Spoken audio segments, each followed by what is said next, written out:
मैं जब उस परिवार में गया था 2015 में, उस परिवार के अभिभावक की हत्या हुई थी। वो एक व्यापारी परिवार था, और जब उस परिवार से मिलने के लिए गया था, वह परिवार यहाँ से भाग करके सूरत चला गया था।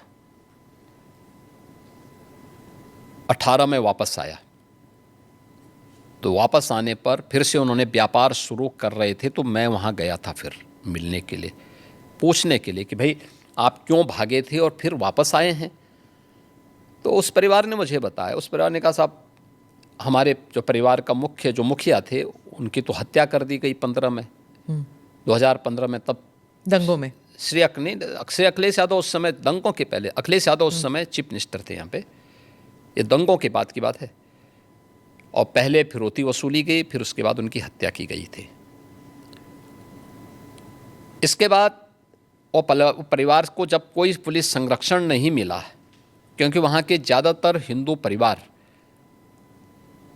पलायन कर गए थे, कराना छोड़ करके भाग चुके थे।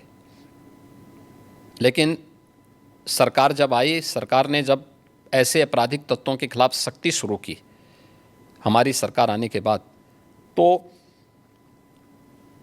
बहुत सारे परिवार वापस आना शुरू हुए।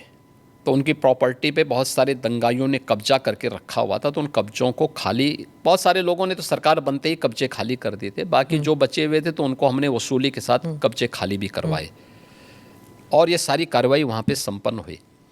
तो उस परिवार से मैं मिलने के लिए गया था, क्योंकि उस परिवार के एक प्रमुख सदस्य की हत्या हुई थी और उसके बाद ही किराना का पलायन शुरू हो गया था। उस परिवार में 6ठी क्लास में पढ़ने वाली एक बालिका थी। मैं उस परिवार में गया तो मैंने उस बेटी से पूछा, मैंने कहा कौन क्लास में पढ़ती? उसने कहा 6ठी क्लास में।